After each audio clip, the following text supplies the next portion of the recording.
చాలా లోతైనవి, బాగా సెన్సిటివ్ అని. ఇలాంటివి ఒక మాట మాట్లాడాలి అంటే చాలా చాలా ఆలోచించి దీన్ని ఎలాంటి పర్యవసనాలు ఎదుర్కోవాల్సి వస్తుంది ఇవన్నీ ఆలోచించే మేము మాట్లాడతాం. ప్రత్యేకించి జనసేన నుంచి గత 2019 నుంచి 2024 వరకు వారి పాలనలో, వైసీపీ పాలనలో చాలా సంఘటనలు జరిగినాయి. రిలీజియస్గా దాన్ని ఒక సెన్సిటివ్ ఇష్యూస్ జరిగినాయి మాట్లాడటానికి. ఉదాహరణకి రామతీర్థంలో రామచంద్రమూర్తి శ్రీరాముడు, ఈ దేశం కొలిచే శ్రీరామచంద్రుడి విగ్రహాన్ని శిరిచ్ఛేదం చేస్తే ఎవడో ఆకతాయి చేశాడు, ఎవడో పిచ్చోడు చేశాడు. పిఠాపురంలో అశుద్ధంతో విగ్రహాలని చేస్తే ఒక గుడిలో దాన్ని కూడా ఎవడో పిచ్చోడు చేశాడు. ఈ కల్తీలట్ల నేపథ్యం గురించి మనం ఎవరి గురించి మాట్లాడుకోవాలి, వాళ్ళ గురించి తెలుసుకోవాలి కొంత.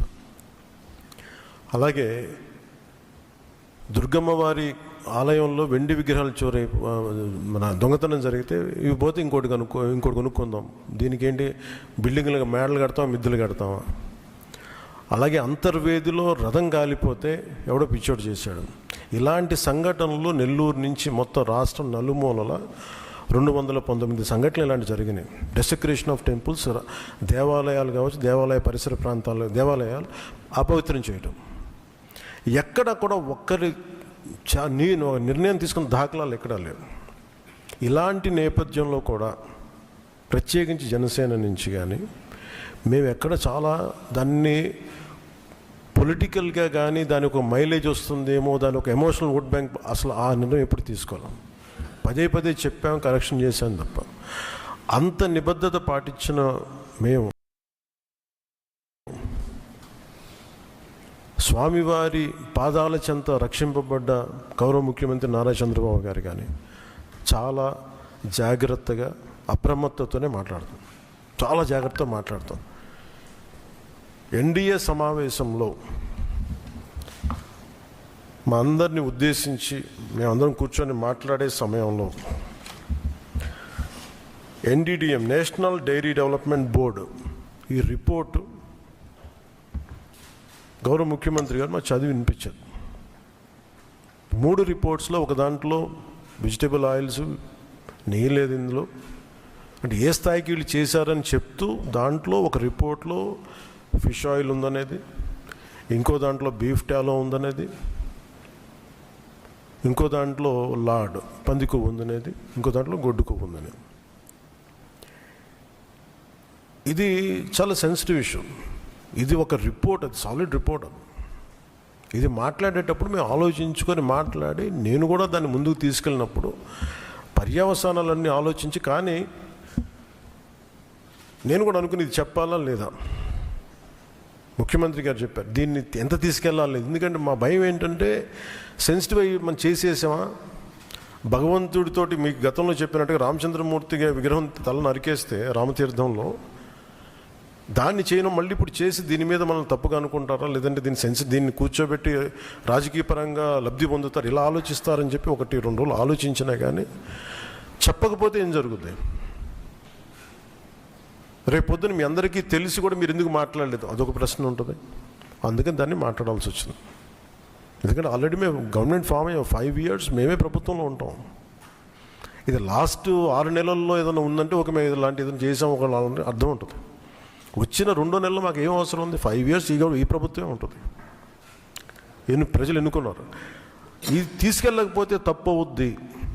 ఎందుకంటే మా బేసిక్గా అందరం ప్రతి మతాన్ని గౌరవించే సంస్కృతి ఇది.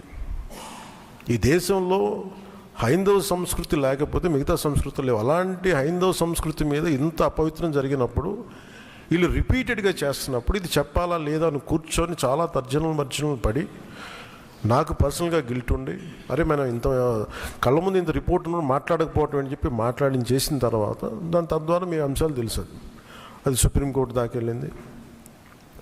కొంతమంది మీరు ఇట్లా అన్నారు, లార్జ్కి లబ్ధన్నారు, మాకేం పోతే 5 సంవత్సరాలు మేమే ఉంటాం, మాకు ఆ భయాలు లేవు. కానీ దీన్ని కరెక్ట్ చేయకపోతే ఎందుకు మాకు ఉంది అంటే దీనికి నేపథ్యం అసలు వీళ్ళని మీరు ఎగ్జామిన్ చేయాలి. ఈ సమావేశం ద్వారా ప్రజలందరూ కూడా మేము ఏం ఎగ్జామిన్ చేస్తున్నామంటే వీళ్ళు ఎలాంటి పరంపర నుంచి వచ్చారు, వారసత్వం ఏంటి వీళ్ళకి. వీళ్ళు భగవంతుడి మీద పగబట్టారు. వీళ్ళు ఏడుకొండల స్వామి మీద పగ ఉంది. అది ఈరోజు పగ కాదు, ఏం పగో నాకు అర్థం కాదు. అది 7 కొండలు అంటాం. 7 కొండలు ఎందుకు, నీకు 2 కొండలు చాలు. భగవంతుడి మీద పగ ఏంటి? ఎవరికైనా వ్యక్తిగతంగా వర్గాల మీద పగ ఉండొచ్చు, ప్రత్యర్థి మీద పగ ఉండొచ్చు, కానీ విచిత్రంగా వీళ్ళు భగవంతుడి మీద పగబట్టారు. మేము ఆ కోణం నుంచి నాకు అనిపించింది దీన్ని కరెక్ట్ చేయాలి, ఇది చెప్పాలి. ఇది నేను ఎందుకంటే నేను మాట్లాడేటప్పుడు మేము చాలా ఒళ్ళు దగ్గర పెట్టుకొని మాట్లాడతాం. ఎందుకంటే వీల్ ఫేస్ ద కాన్సిక్వెన్స్ మాకు తెలుసు. ఉదాహరణకి మీకు అయోధ్య రామ మందిరం నిర్మాణానికి ఈ దేశం ఎంత తల్లడిల్లిపోయింది, ఎంత కదిలింది, ఎన్ని గొడవలు జరిగినాయి, ఇలాంటి దీనికి కూడా వీళ్ళు పంపించిన దాదాపు 1,00,000 లడ్డూలు. ఇవన్నీ కూర్చోబెట్టి ఇన్ఫర్మేషన్ తీసుకుంటామంటే ఒకటి అసలు ఏం జరిగింది అన్నీ మొన్న వీళ్ళు చెప్పిన రిపోర్ట్లోనే దాంట్లో యానిమల్ కొవ్వు లేదంటున్నారు. సరే, ఫర్ ఎగ్జాంపుల్ నేను ఒక ఆర్గ్యుమెంట్ సేక్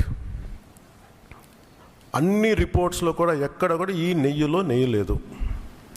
59,70,000 పైచిలుకు కిలోలు 59,70,000 కిలోల నెయ్యి మీరు ఇది ఈ కల్తీ నెయ్యి అని కూడా దీన్ని కల్తీ వనస్పతి, కల్తీ పామాయిల్ అనాలి దీన్ని. ఇవి దీంతో కలిపి ఇన్ని కోట్ల లడ్డూలు చేసిన తర్వాత దాంట్లో 1,00,000 లడ్డూలు అక్కడ కూడా పంపించారు, అయోధ్య కూడా పంపించారు. వీటి నేపథ్యం మొత్తం రిపోర్ట్స్ అన్నీ వచ్చిన తర్వాత ఈ నెయ్యిలో ఎక్కడా కూడా 59,70,000 ఇక్కడ లడ్లు దీనికి సంబంధించింది వీళ్ళు అనుకున్న సోకాల్ నెయ్యి సప్లై చేసి దాంట్లో ఆన్ రికార్డ్ 58 లక్షల పామ్ ఆయిల్ దానికి సంబంధించిన ప్లాంట్ బేస్డ్ అన్నీ దొరికినాయి. అవి కాకుండా 1,70,000 నుంచి దాదాపు 2 లక్షల వరకు కెమికల్స్ దొరికినాయి. ఇవి ఆన్ రికార్డ్ వాళ్ళు కొన్నట్టు. మీకు టీటీడీకి మేము ఇన్ని లక్షలు 59 లక్షల పైచీలకు నెయ్యి సప్లై చేసామంటే ఆ పర్టికులర్ కంపెనీ 58 లక్షల పైచీలకు వీళ్ళు మనకి పామ్ ఆయిల్ దానికి సంబంధిత అన్నీ కొన్నారు. అలాగే 1,70,000 ఈ కెమికల్స్ కొన్నారు. ఇవన్నీ చాలా ఆన్ రికార్డ్ దొరికారు. ఎక్కడా కూడా సిబిఐ కానీ ఎక్కడ క్లీన్ చిట్ ఇవ్వలేదు. క్లీన్ చిట్ ఎక్కడ ఇవ్వలేదు. వాళ్ళు వెరీ క్లియర్ కట్గా చెప్పింది ఈ నెయ్యిలో పూర్తిగా ఇది ప్లాంట్ బేస్డ్, అంటే ఇది దీంట్లో నెయ్యి మన పాల నుంచి పాల కొవ్వు నుంచి రావాల్సింది, దీంట్లో ఇది లేదు. చాలా చాలా స్పష్టంగా అది చెప్పారు. మిగతాయి మేము నిర్ధారించలేకపోతాం, మా దగ్గర ఇన్ఫర్మేషన్ లేదు అనేది ఒక రిపోర్ట్ వాళ్ళు చెప్పింది. అలాగే national dairy development board very క్లియర్గా చెప్పింది దీంట్లో ఫిష్ ఆయిల్, అలాగే గొడ్డు కొవ్వు, పంది కొవ్వు, ఇవన్నీ లార్డ్ మన ఇంగ్లీష్ పదాలతో ఇవి ఉండే అవకాశాలు ఉన్నాయి. చాలా స్పష్టంగా వాళ్ళు ఇచ్చారు. ఈ ప్రాసెస్లో వీళ్ళు దీన్ని కూర్చోబెట్టి అడ్డగోలుగా మాట్లాడితే, ఎందుకంటే వీళ్ళకి ఏ రోజు కూడా ఈ ధర్మం మీద వాళ్ళకి గౌరవం లేదు. పైగా ఈ దొరికిన వాళ్ళు ఛార్జ్ షీట్లు మీకు చూస్తే మనకి తెలిసిన పేర్లన్నీ చూస్తే ఇందులో ఎక్కడ మతానికి సంబంధం లేదు. ఇది భోలేనాథ్ బాబా కానీ మిగతా ఏ డైరీ మీరు చూసినా కానీ వీళ్ళు ప్రిడామినెంట్లీ దర్ ఆల్ హిందూస్. దీంట్లో అసలు మతానికి కానీ దీంట్లో ఒక ఇస్లాంకి సంబంధించిన వ్యక్తులు కానీ లేదంటే మన క్రిస్టియన్ సంబంధించిన వ్యక్తులు అసలు ఎక్కడ సంబంధం లేదు. ప్యూర్లీ మాట్లాడుతున్నాం హిందువుల గురించే మాట్లాడుతున్నాం ఇక్కడ. So there is no question of other religions here. ఈ ప్రభుత్వం గత ప్రభుత్వం విషయంలో కూడా మేమేం మాట్లాడుతున్నాం అంటే they never have respect for the traditions and dharma of this land. అది చాలా ఆబ్వియస్గా చాలా మనకు తెలుస్తూ ఉంది. దాంట్లో భాగంగానే వీళ్ళు అదే చేశారు. చూసి ఈరోజు మాట్లాడి క్షమాపణ అడగకుండా తప్పు జరిగిపోయింది.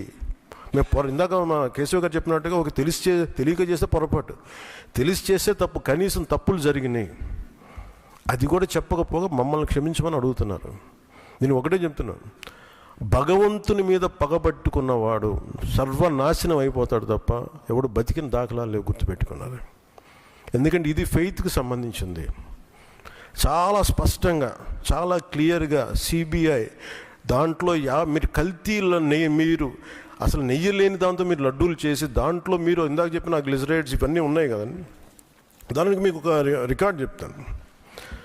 2019 నుంచి 2025 వరకు మీకు కనీసం ఒక నువ్వుల నూనె 180 రూపాయల నుంచి 268 రూపాయలు ఉండేది కనీసం ఈ 26కి ఈ రోజుకి. సో వీళ్ళు సప్లై చేసే కాడికి మామూలు బజార్లో దొరికే ఒక నెయ్యి కనీసం 420 రూపాయలు కిలో. 2019 460 రూపాయలు, 2020 21కి 500 రూపాయలు. అలాంటి నెయ్యి వీళ్ళు ఒక్కళ్ళకే మనకి 319 రూపాయలు ఒకటి, 329 రూపాయలు ఒకటి, ఇవన్నీ కూర్చోబెట్టి ఈ నెయ్యిని సప్లై చేశారు. దీన్ని బట్టి మనకు అర్థమైంది. దీన్ని బట్టి బేసిక్ ఒక హౌస్ వైఫ్ చెప్పగలరు, ఒక గృహిణి చెప్పగలదు ఇది ఎంత కల్తీ జరిగిందనేది. ఇలాంటి నెయ్యిని కూర్చోబెట్టి ఇది భగవంతుడికి ఇచ్చి ఈరోజు బుకాయించి తప్పులు చేసి మళ్ళీ ఈరోజు ఏం లేదని మాట్లాడుతూ ఉన్నారు వీళ్ళు. మీరు వివేకానంద రెడ్డి గారు పబ్లిక్గా మర్డర్ జరుగుతుంది, రోడ్డు మీదకి వెళ్ళి చిన్నపిల్లడికి తెలుస్తుంది అత్యంత హేయమైనగా చంపేశారని. అది మర్డర్ కాదు, గుండెపోటని చెప్తారు. వెండి విగ్రహాలు పోతే, అమ్మవారి విగ్రహాలు పోతే పోయిందంటారు. విగ్రహం కాల్చి ఎవరిన అపవిత్రం జరిగితే ఎవడు పిచ్చోడు చేశాడు అంటారు. ఈరోజు కల్తీ జరిగింది అనమాట. అసలు కల్తీ లేదు, ఇది పూర్తిగా మాకు క్లీన్ చిట్ ఇచ్చిందంటారు. దీన్ని బట్టి మనం అందరం అర్థం చేసుకోవాల్సింది ఇది వీళ్ళకి దీని మీద గౌరవం లేదు. వీళ్ళకి 7 కొండల వాడికి 2 కొండలు చాలు అన్న ఆలోచన విధానం నుంచి పుట్టిన వాళ్ళు ఈరోజు ఏ స్థాయికైనా దిగజారగలరో ఇది చాలా ప్రస్ఫుటంగా మనందరికీ తెలియజేస్తూ ఉంది. ఇది we are very clear about protecting the traditional Hindu values, dharmic values. We are very clear about it. మేము చాలా స్పష్టంగా ఉన్నాం. మేము ఇక్కడ కల్తీ జరిగింది అంటే వేరే మతాలను అనటం కానీ వేరే విశ్వాసాలను కించపరచడం కానీ ఎక్కడ లేదు. ఒక తప్పు జరిగింది, అడల్టరేషన్ జరిగింది. We are very clear about it. దీని వెనకడుగు వేసే లేవు. చాలా పొరపాట్లు జరిగినాయి. ఇది రిపీటెడ్ పొరపాట్లు కాస్త వీళ్ళని చూస్తే 2022లోనే వీళ్ళకి తెలియజేశారు. వీళ్ళకి ఇక్కడ కల్తీ జరిగింది 2022 రిపోర్ట్ ఇస్తే నేను క్యాబినెట్లో మాట్లాడుతూ ఉంటే దాన్ని తొక్కేశారు. దాని గురించి బయటికి తీసుకురాలా అంటే మీకు తెలిసే చేశారు. వీళ్ళని 2022లో మీకు కల్తీ జరిగిందని రిపోర్ట్ అప్పుడు వాళ్ళకి ల్యాబ్ టెస్ట్ వాళ్ళకి పంపిస్తే అప్పుడున్న టీటీడీ చైర్మన్ కానీ వీళ్ళు కానీ వాళ్ళు 100% తొక్కి పెట్టేశారు. దాన్ని బయటికి తీసుకురాలా. దాన్ని బేస్ చేసుకొని మళ్ళీ ఆల్రెడీ 22లో జరిగింది కదా, దాని గురించి సమాధానాలు లేవు. ఇవన్నీ తెలిసి కూడా మీరు అయోధ్యకి కల్తీ లడ్డులు పంపించారు. మీరు ఇది విశ్వాసాల మీద మీరు కొడుతున్న దెబ్బ. ఇది మీ ఆలోచన ఏంటి అది అనేది మీరు తెలుసుకోవాలి. అందుకే మీరు భగవంతుని మీద పగ పెట్టుకున్నవాడు ఎవడైనా సరే, 7 కొండల వాడి మీద పగ పెట్టుకున్నాడు ఎవరైనా సరే మట్టి కరిచిపోతారు తప్ప మీరు ఇలా బుకాయించుకొని చేసిన తప్పులు క్షమాపణ వేడుకోండి తప్ప మీరు